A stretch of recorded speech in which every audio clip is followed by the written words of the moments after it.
so, you know, if you want lane control, you could go someone like Caitlyn, but people would rather go someone like Urgot, who's going to have that lane control, and then also just be absolutely dominant through the mid game. If you want, you know, range, then you're going to want to go someone like clg.na, who has the range that Caitlyn does, but is, you know, still going to be that late game monster and has poke and whatnot. If you want someone who's going to control the lane and be a really strong early carry, then you go Graze, and he's going to have the physical damage. And so there's just so many different carries that I think slightly outshine her. She does have some nice things about her, like particularly when you have poke comps or fast pushing strategies. And that's what I love with Caitlyn, is when you see a fast pushing strategy, you go and try and just drop towers left and right in the early minutes of the game, because her range is just so fantastic for that. You can just get some early pushes going, but we haven't seen that in a while, so we'll see if that starts coming back into play. And I also like Caitlyn works really well in a lot of extended team fights, because you just go ahead, keep proccing the passive, extra damage here and there, and just the ult, if you really just have to get the last hit on someone, works fantastic. You know, wonderful synergy if you have like a Warwick on your team, someone trying to escape low health is just, hey, still got vision, let's just shoot for it. That is one of the issues with Caitlyn, though, is the fact that the ult and her Q even, you're basically disabling yourself to use them, and that's always been the issue. Early in the laning phase, it's great. Sometimes you can just use the ult to even harass people before a fight, and so you wear them down, and they're like sitting at half health, and like, wow, this sucks. But regardless, Caitlyn, you know, it's just too tough to use some of her abilities in fights, and so she misses out on some of that damage and just becomes an auto attacker. Whereas, you know, any number of other DPSs, they still get the auto attacks but have free spells that don't have such a casting time. Regardless, we do see Corki, Lee Sin, and Twisted Fate, so that Lee Sin getting banned out there definitely, you know, makes a lot of sense. And Legion, you know, they are pretty aggressive, so banning Twisted Fate, that makes sense for me as well. Oh, Nautilus ban, I'm enjoying that actually quite a bit, because oGaming, to do a first pick, Nautilus is someone that can, you know, really CC your team down, and just based on the bans, actually looking for quite a bit of mobility hits on the Legion. They're still already available on champs like that, but looks like Jax is going to be the first pickup here for oGaming. A pretty wise choice, managed to escape bans somehow, and actually surprised Legion actually didn't go ahead for the ban on it. Not to say that the bans they made weren't also fantastic, but now it's just a matter of how do you deal with the top lane Jax. And it's been mentioned before, possibly a lane switch, or, you know, a lot of teams are also still trying to figure out what kind of comps or what kind of individual champs really work well against Jax. And one of them we've seen before, Shen, worked really well, but Legion banned it out for themselves. Yeah, and a lot of it comes down to early aggression and team play. And so Jax, through the early levels, loses the lane to a lot of lane matchups. Very quickly, he can turn it around. And so just his sustained damage, he can easily win most matchups. You know, it will be pretty interesting, though. But if we see an aggressive jungle, and we see an early teamfight team, right now we have a lot of disables for Legion. And so when you have a lot of disables, you can win those early fights. And against someone like Jax, he needs to get right up in your face. You just, you know, go ahead and interrupt him, and you're going to be fine. We have the Vayne and Alistar pick down bottom. Definitely going to be, you know, a really strong matchup, but going against Taric and Urgot, so that's pretty cool. One of the nice things... Mutual kill lane. Yeah, definitely. And one of the nice things is that Vayne has enough damage where, you know, if she gets caught by Urgot, she could probably go toe-to-toe with him. And then if we have, like, the headbutt, we could even see if Urgot gets the Acid Hunter onto Vayne, Alistar just headbutt Urgot away, and so that'll put Urgot just about out of range, and Vayne can just run away. And so instead of taking any damage, Vayne would really only take maybe one hit. Wouldn't be that big of a deal. But regardless, both lanes very aggressive. Urgot and Taric should have a slight advantage, though. Just remember, though, that Vayne, her range is not really the greatest. Yeah, no, it's very short. So getting caught out once by Urgot could be more than enough to set her back in lane for really the rest of the game.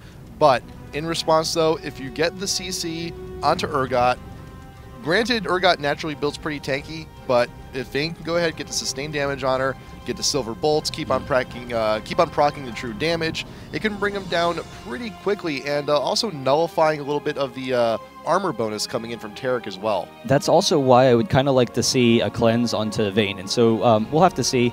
But you know, Inubish, whether or not he goes with that cleanse or like an exhaust or something. But I don't know. It is going to be an interesting matchup. Tarek with the stun can easily set up Urgot. They have a lot of kill potential. The big thing is that as the mid-game fights occur, they need Vayne in order to shut down Jax, but if Vayne gets a little bit too close, we have the Urgot swap. That means we're going to need a fast Quicksovers maybe from Vayne, and that's going to shut down some of Vayne's DPS, but we'll have to see. Vayne, has a really high amount of innate damage, and so a lot of times with Vayne, instead of building for like a fast Infinity Edge, which is generally how you would want to build, you can build into a fast Phantom Dancer or something, so that would give her a little bit more survivability, and then build out of a QSS after that. Actually, I wouldn't mind, in this game, I wouldn't actually mind seeing Vayne buy something like a Black Cleaver, just for a little bit extra armor shred to counteract what Tarek has, and to, they also get the attack speed to keep proccing the true damage as well, because there's also a Mundo on the team who could, when you have a champ like that who sustains so well with the ult, with so much regen, true damage can do quite a bit. Same thing, that's also why the Olaf pick, explain a little bit of the Olaf pick from Legion as well. Yeah, it's going to be an interesting matchup all around. I'm hoping that, I'm assuming that Kale's top. Yeah, Kale actually will be top. And so both teams definitely strong comps. oGaming has a little bit more of a standard comp. They have just that overwhelming tanky team that you see a lot of times. They have great late game presence with both Ryze and with Jax. They have, the CC to shut people down. They're just, as the fights progress, they are so tanky, it's going to be tough to get kills. However, for Legion, we do see Karthus, and a lot of times when you go with this tanky team, you want to ban out that Karthus pick. So a lot of short-range characters for oGaming, they're going to be walking right into that AoE of Karthus. We're going to get the Karthus wall 60% slow later in the game. That is going to allow them to all kind of clump up. We'll follow it up with Alistar. We have a lot of survivability from Legion as well, and so when we have that burst from oGaming, we have the Kale ult to counter it out some. Olaf, because a lot of the champions there, we will see 2 Frozen Hearts pretty quickly in the game, and so that's going to shut down some of their physical damage. However, Olaf with the true damage, he can work very well against champions like Urgot and Ryze, who, have a lot of resist, but maybe don't have as much health as they usually do. So we'll see if Ryze is going with more of that Rod of Ages HP build that we're starting to see, as opposed to, the fast, Glacial Shroud. But it should be pretty interesting. In top lane, I haven't seen the Kale versus Jax matchup, and I actually think that it has a lot of potential, so I'm really curious to see how it'll work. It is going to be, an AD Kale, and so the Kale harass top can easily shut down Jax early on, and it's just going to be such an overwhelming lane. The question is, how does Jax turn around, and how quickly is he going to win that matchup with the melee versus ranged, and whether or not Cruiser can get an early advantage. Not to mention, since there's a lot of members here from Legion, going to be very close range, very on the front lines. Yeah. That also makes Kale an amazing pick to also have relatively close by. This is a very up close and personal team from Legion. This allows Kale to be right there in the middle of the battle, just getting all those swords, all those flames right in the middle of oGaming, and that's going to be quite a bit of stacked damage. Not to mention, on top of everything else that Legion has. So it's a very up close and personal team from Legion, just one big massive clump, and there's some possibilities for oGaming. A little bit more of an AoE-centric team could have worked a little bit more for in oGaming's favor, but it's also not bad at its own, because if you have everyone clumped up in one big group, that's really easy for Jax to just jump in, stun everyone. Urgot really has his pick of the litter on who he wants to focus down with the Acid Hunter, and Ryze with the ultimate, Mundo with the AoE. It's that could be enough to counteract all of the damage from Legion. And if you focus down Vayne, you get rid of the cleanse, you get rid of the Kale ult, Vayne and Karthus could go down pretty quick to this team. So it's gonna be a close one. Yeah, it's going to be really interesting. I'm glad that Demon Lull picking up that cleanse definitely makes sense. Yep. We don't want to allow the chain CC with Tarek and whatnot. The big issue is, again, that Urgot swap, but the nice thing about the cleanse is as the fights progress, we have plenty of CC for Jax, and the wall in particular from Karthus is going to really shut down a lot of Jax's damage. And so if Jax tries to dive onto Vayne, tries to burst her down real quick, throw off the cleanse, get out of the stun, do a little tumble backwards, and now all of a sudden Jax, they can kite him a little bit and burst him down very quickly. And Vayne versus Jax through the mid game works out so well to take him down, burst him out of those fights. The concern is that we have, multiple really strong, really tanky late game carries for oGaming. So we'll see how that matches up. A lot of it's going to come down to lane control and, whether or not Legion can get early advantages. And bot lane should be pretty even. Both teams have, really strong killing potential. Top lane should be in Kale's favor. jungles, both very fast jungle clears. Olaf actually has a slight advantage over Mundo when in the 1v1 situations in ganking, but Mundo can just easily, get out of there. Both of them are very survivable. They both can just kind of run out of there and, either throw the Olaf axe or throw the cleave from Mundo and then either escape or chase down, the other junglers. So it is going to be a very aggressive, jungling game. And we'll have to see how that works. Not to mention, top lane is going to be where a lot of the focus is, just to see, a lot of teams right now have just been hunting and searching, trying to find the one champ who can just go ahead and shut down Jax whenever possible. Kayle may actually very well be the one, definitely the kit available for it for all of the harass, and not to mention, built around such a well-arranged team from Legion, will not be reduced to an ult in teamfights, will still be able to contribute. So gonna have to go ahead, wait and see how that ends, but just about to load on into the game. Kill lanes bot for both teams. Stun on Taric and Urgot with all the harass. Vayne with the CC combo from Alistar, getting someone pinned up against the wall. Either one could definitely nail a kill pretty early on. There is an ignite on both teams as well, so looking for kills. But Taric does have the CV, so a little bit of an advantage there for oGaming, just to see where Olaf may be, where he's screwing around in the jungle. But we are in, probably taking the front, and right there also got oGaming looking to mobilize. Yeah, and we'll have to see, how Legion is going to deal with this comp, because I said before the game, Jax and Urgot, whenever I see them on a comp, it just seems unstoppable to me. It's just such a strong early, mid, and late game team, but the AoE definitely works very well against them. We do see they're kind of, grouping up here. They don't want to allow an engage. We have the quick ward from Taric, and so they're actually going to come back to their red. They don't want to allow their red to be taken. They know they're going to be safe, and they can, come back, get that red quickly for Mundo. We'll see if he throws a cleaver in here, or if he just kind of walks in. He's actually going to walk right into Legion, so there's the damage. We have Mundo dropping very quickly, but barely able to get out of there. Does go down, so there's the first blood. Sasori very close to following it up as well. 2 kills for Legion. Can they follow it up? Inubish was pretty close, but Vayne, one more attack, gets the flash. Oh, the axe! Axe does not do it. Axe almost got the kill on the Urgot, but you know what? Still a pretty good exchange there for Legion.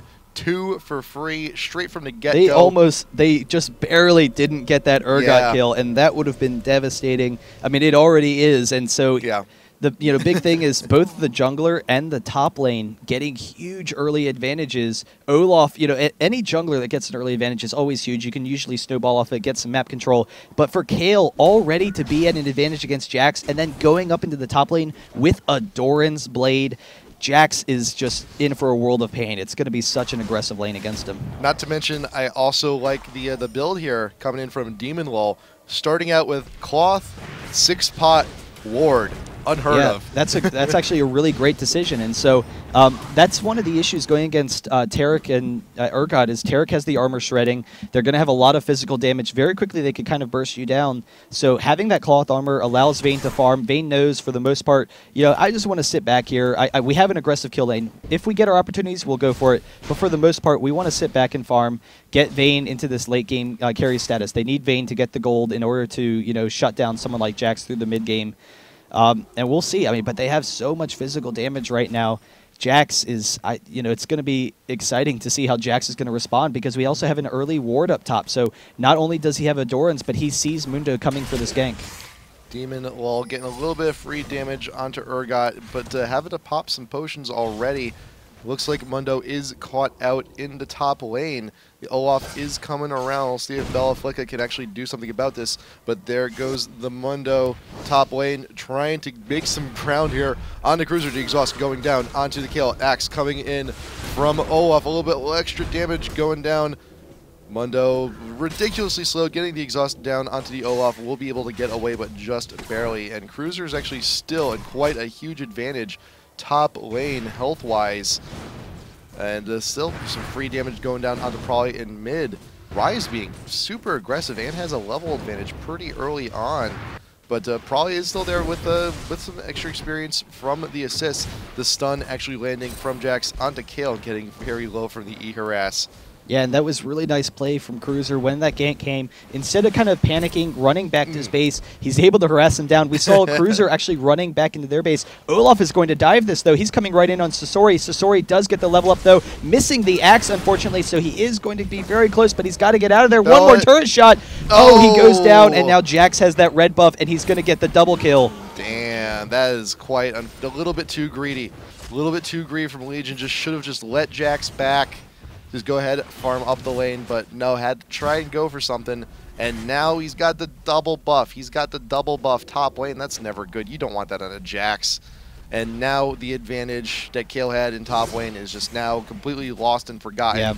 But there's still an advantage here for Legion in the bot lane. Vayne, Alistar, keeping oGaming pretty pressed up to their tower.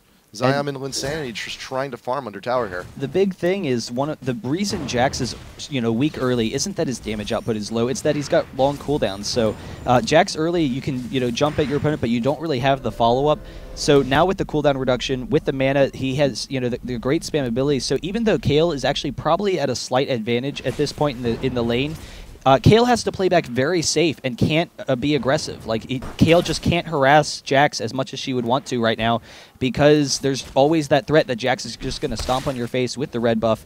We have seen some kind of nice play from the other lanes. Legion down in the bottom lane, they no, all right, I've got the cloth armor. So even though Urgot started off with boots, I can sustain better than Urgot. So being very aggressive early on, trading damage, knowing that I'm going to take reduced damage because of the cloth armor, and then I'm going to have plenty of health pots. So getting a little bit of an advantage from that. Ryze versus Karthus is a very even lane matchup. Ryze, if he can get in, Mundo coming in, will be able to get the cleaver probably. Should just be able to get out of there. Clover Blood does not manage to get the cleaver onto the Karthus, so has no option but to pop a potion, walk back with blue buff. Also, you notice down bot lane, Urgot has bought the pendant, so looking for the possibly looking for the Monomune build bot lane as well. So still just hurting for gold a little bit. Still some great harass from Cruiser, though. Still, yeah. And just to heal under tower. Stun does go down from Jax, but there's Belflicka once again. But we're not close to the tower this time, so that's not quite an option. Quick, easy kill with the true damage on the Jax. Stun going down onto Inubish from Linsanity. Mundo's here. There's a ward. They know he's around. Not going to go ahead and press the issue. But so now Kale's got a little bit of an opportunity to catch up. Does hit 6 before Jax does, and if Jax does decide to get pushy top lane, there is now the Kale ult available. Invulnerability, it's pretty good. Yeah, really nice play there from Cruiser, able to exchange damage with Jax, kind of bait him in a little bit. So Jax throwing off his dodge and his stun because of the long cooldowns, he wasn't able to get out of there. So awesome play all around. Mid lane again, Ryze and Karthus is a pretty even lane matchup. Ryze, if he gets in range with the snare, Karthus doesn't have that mobility, will go down pretty quickly.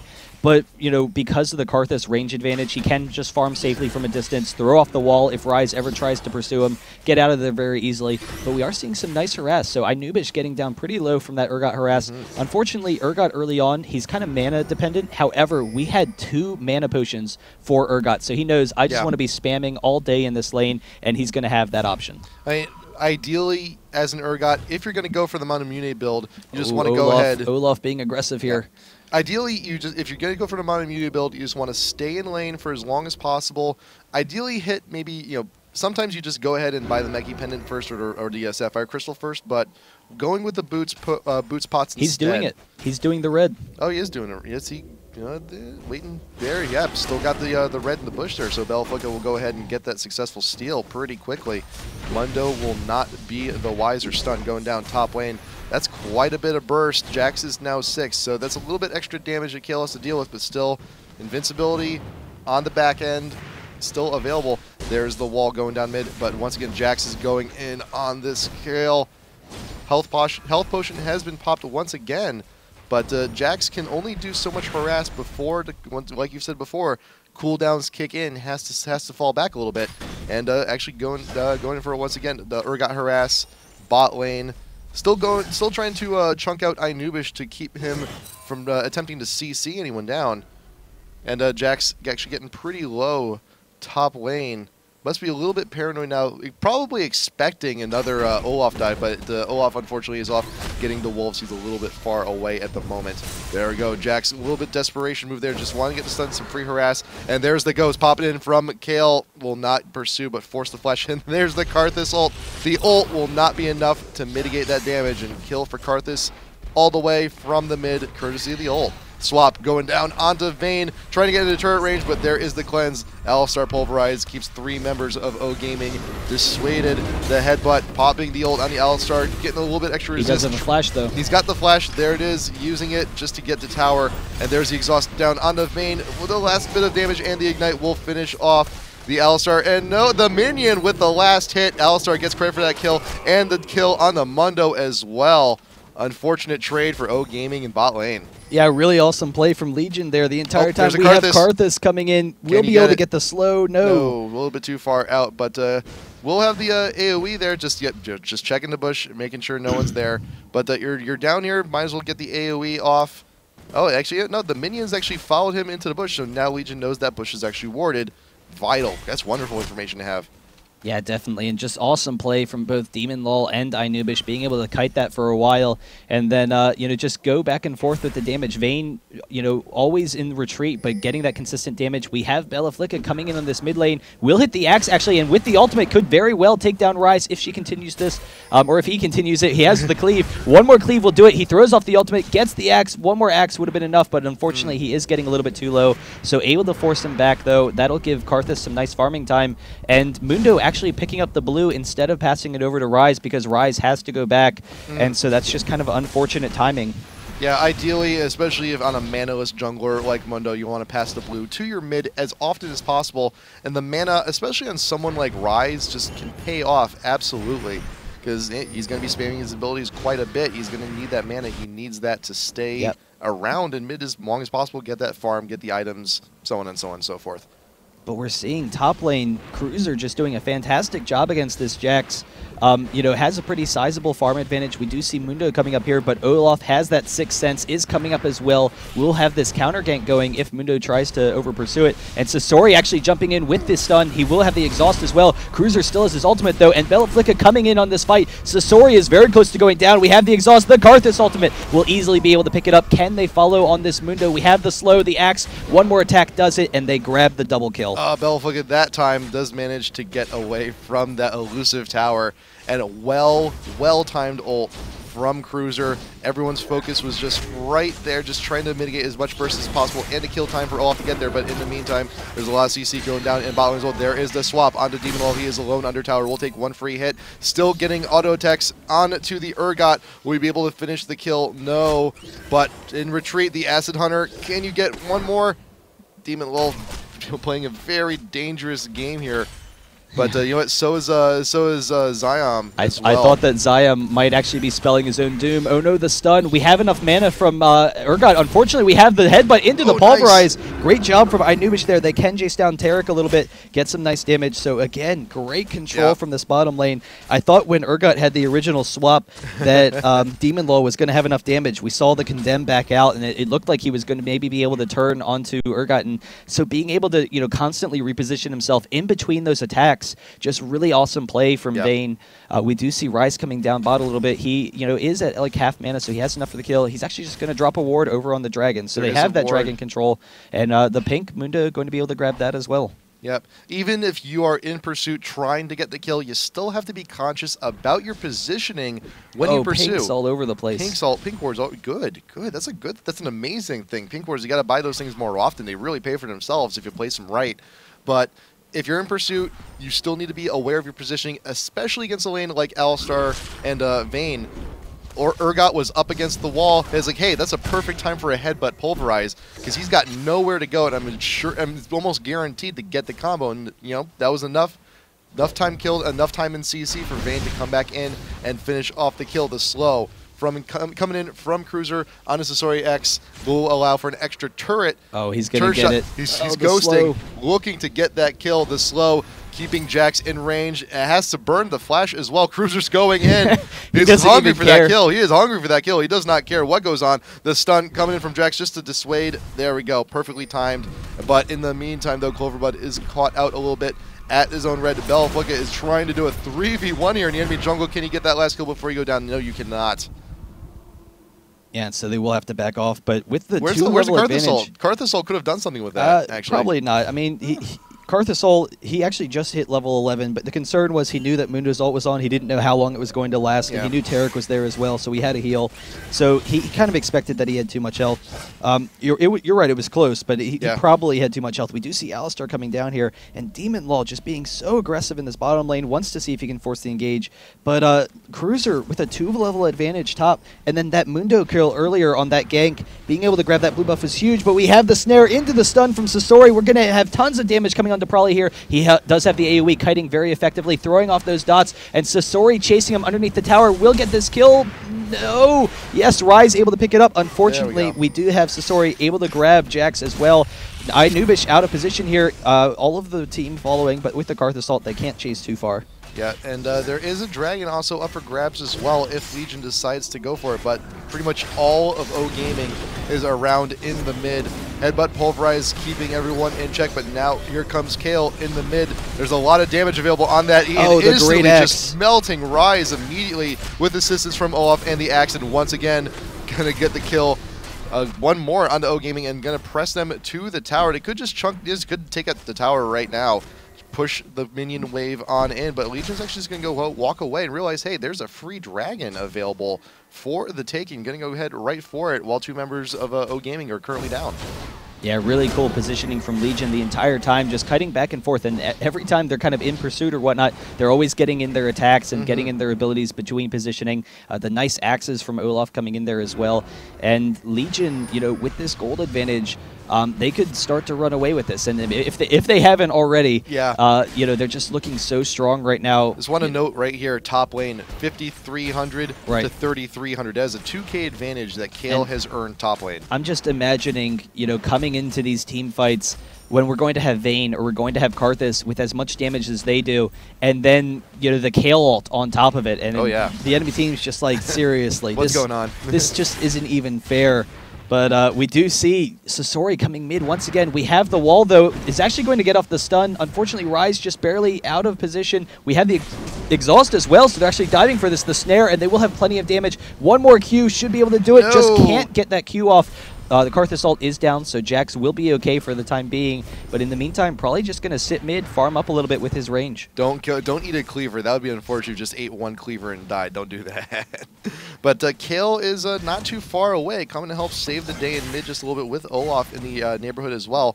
And bot lane, there's the trap once again. Headbutt, Pulverize, Condemn into the wall. Zion has nowhere to go. And that's, once again, just like last time, you got to be careful about your positioning bot lane against an aggressive lane, like especially Alistar Vayne. If you're up against the wall, you're screwed just like that. And the bot tower could very well fall here, but these last few pushes, Legion is more than content to just let the minions push. They want to keep Urgot and Tarek bot lane.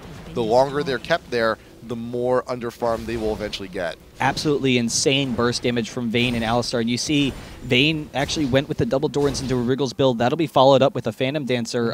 Most likely, there it is, the Zeal. And so on champions which have, you know, passive damage like Kog'Maw and like Vayne and Misfortune as well, you can go with this build. The Wriggles gives you such great lane control. You can beat almost anyone in lane with it. We have Sasori, though, chasing down Kale, gets off the stun, and Cloverblood is here as well. But that damage from Cruiser very quickly taking down Mundo. Unfortunately, Rise over the wall. We have the ultimate, and Cruiser is diving for this. He wants that kill. Almost. Unfortunately, can't get it, but we have the Karthus ultimate. And Mundo knows his fate. He's not going anywhere. Yeah, so still 1 for 1. Still good 1 for 1. 1 for 1. And the thing with that build is when you already have a dot, you can have attack speed and movement speed. You're going to increase your damage well. And then you also have just great lane control with the items. Unfortunately for Urgot, we do have that quick burst. Once again, Inubish coming in from behind that turret. And Belaflica actually dueling with Sasori. He will flash out of there. If we hit one more cleave, we're going to have it. Unfortunately, Sasori should have his stun up shortly. So he could maybe turn back into this, particularly if Rise closes in behind him. Axe does not manage to connect with Jax, but Belaflica is still in pursuit and realize there was a ward there. Knows Rise is in the neighborhood, and Rise flashes over the wall, gets the Prism, extra damage, and the Ignite should be able to do it. CV, just to make sure he's not going to be going anywhere. And Inubish picking up an Oracles, recognizing, hey, we're in the lead. 9K and no, 9-10K in the lead to be precise, and that's just they're far enough ahead in the lead. They can go ahead and buy an Oracles, clear all the ward coverage. But Cleaver, there you go, the cow taking the hit for the Karthus, keeping the Karthus alive. The Secret Service Alistar coming in. Taking an axe to the face to save the skeleton. I mean, he's already dead, but I mean that's beside the point. But yeah, Legion looking pretty good right now. 9.4K in the lead, 7-15. Oh man, all the that Vayne just disgusting. 4-0-4 at this point. Kale, dude, we gotta talk about Kale though. This stacking doors. Cruiser's been fantastic all game. Yeah, absolutely, and he's just the AD Kale, man. How much? Actually, now I'm wondering how much damage does that E do? It's all still magic damage, but it's the fact that you can do it ranged, and it's just a little bit. And that's really the magic of it. And that's the thing with Kale, and why Kale was just so broken for a period of time.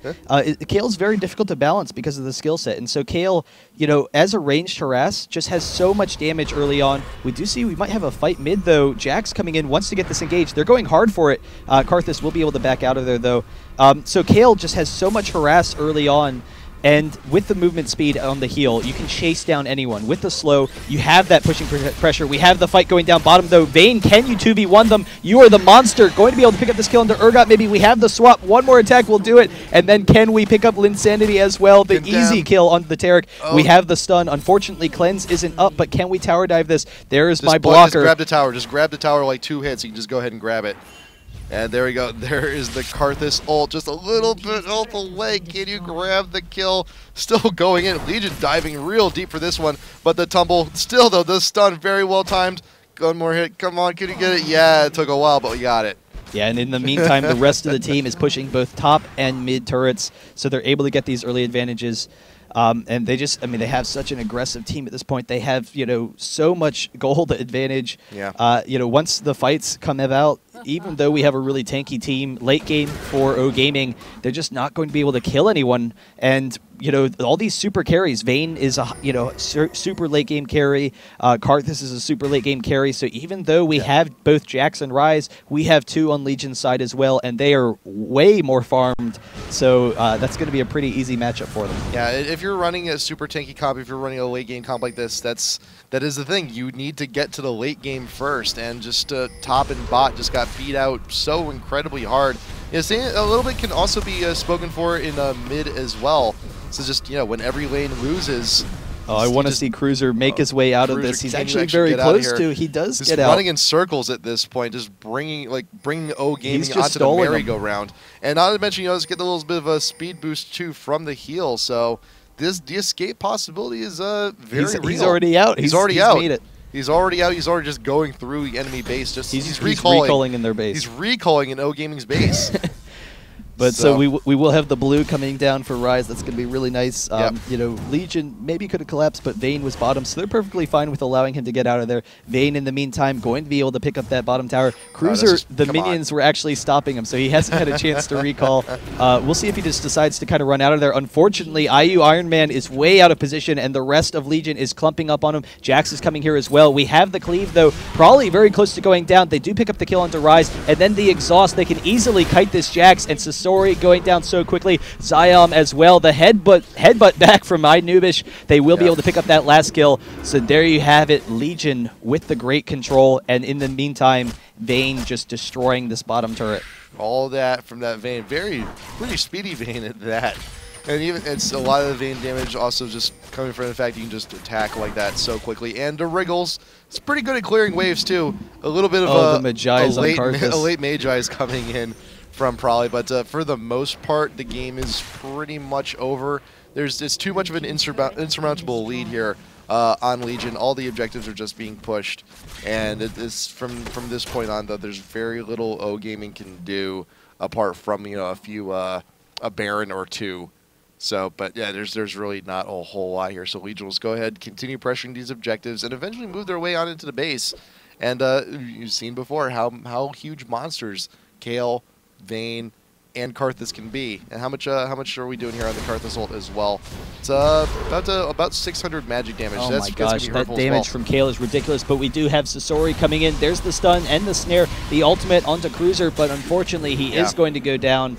The folly of his ways. We do have the stun, though, onto Brawley. Great damage here. Urgot with the swap. We have the condemn back from Vayne. Will be able to push himself out of there, and Brawley is keeping himself alive pretty well. We have the jump in from Jax once again with that Hex Drinker. He will be able to pick up the kill. Unfortunately, he goes down immediately after. Demon Law chasing him down now, and we have the Karthus ultimate. Can they pick up the rest of the kills? There goes the Taric down to the Karthus ult, and Vayne is there to help pick up the slack. Cloverbud trying to get away. One attack from Vayne will go ahead and finish the job, and Zion was not going to be able to defend his tower. Here comes Olaf to help. I'm going to help you push. This tower's pretty low, and not to mention there's a pretty healthy mini wave pushing top lane as well. Zion just recalling it just in time to safety, and 3 minions should be more than enough to take down this tower with the swiftness. Wards going down just to ensure that when they come back, they know where just precisely where oGaming is if they decide to defend bot, and just all the damage coming in from Vayne is going to be more than enough to just try and to just go ahead and grab the Urgot trying to defend the inhibit. It's not going to be doing on quite a bit. Yeah, and so they're easily taking this down. Bella Fluka with the nice ranged axes just to kind of dissuade them from trying to engage. They get the inhibitor. There's actually the surrender. So GG Legion able to pick up game number 1. 1-0 in the series. Really nice play all around from Legion, and I just want to see more and more Kayle in the top lane. Especially versus Jax. Right. I think Kayle is just such a nice lane matchup. It's really, cool to see. So that may be the secret. Jax top lane? Now, Kayle, it's not the secret it's because Jax is still ridiculously overpowered, but it works. It worked. There are a number of lanes that work against Jax, though. So now we're going to see a whole lot more Kayle and solo queue just from that one game. We'll see. It's entirely possible. You never know. If you want to see Kayle in solo queue, then I'm sure Spam Happy's had a large part in anyone playing that. Yeah, I'm pretty sure a lot of people, if you want to see Kayle more in solo queues, you're going to see more people in Tribunal. Kayle's fun though. I really like Kayle, and they had a minor buff to Kayle recently. It did buff the heal, actually, giving you a little bit more movement speed and heal, which is awesome as far as lane control is concerned.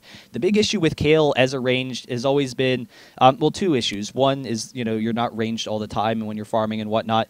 But then 2, even when you are ranged, you're actually pretty short range. So Kayle's attack range I think is like 500, and so that puts you right in the crosshairs every single fight. And as an AD carry coming out of that top lane, it makes you very vulnerable to a lot of bruiser teams. However, the Kayle ultimate, if we see him coming back into play, the Kayle ultimate is just like Lulu. It's the fact that you have a lot of damage, but as a support, you can make anyone on your team tanky. And so if you have that frontline bruiser like a Nautilus or something coming out of the jungle, or a Nocturne, Kayle Nocturne works very well. We saw that at IPL4 qualifiers. If you have that frontline tanky team, and then you can ult on them, or you can ult on someone like Karthus or someone like Vayne, and if they're trying to just dive, if they have a full-on initiation team, Kayle's like, it's not happening. You're going to have to back off a step because we're about to wreck you. So, that's what we're going to... We'll see what happens going on into game number 2. Yeah. But so there's still some ban possibilities here on oGaming. Doubt that Kayle is going to get banned. But there's some decisions that need to be made. And we're going to go ahead and see what happens as game number 2 comes on in here. We're going to take a quick commercial break, but we'll be back in just a few moments. IPL5 NA Qualifiers number 2, round of 32. Going to be going into game number 2, Legion and oGaming. We'll be back in a second. See you soon.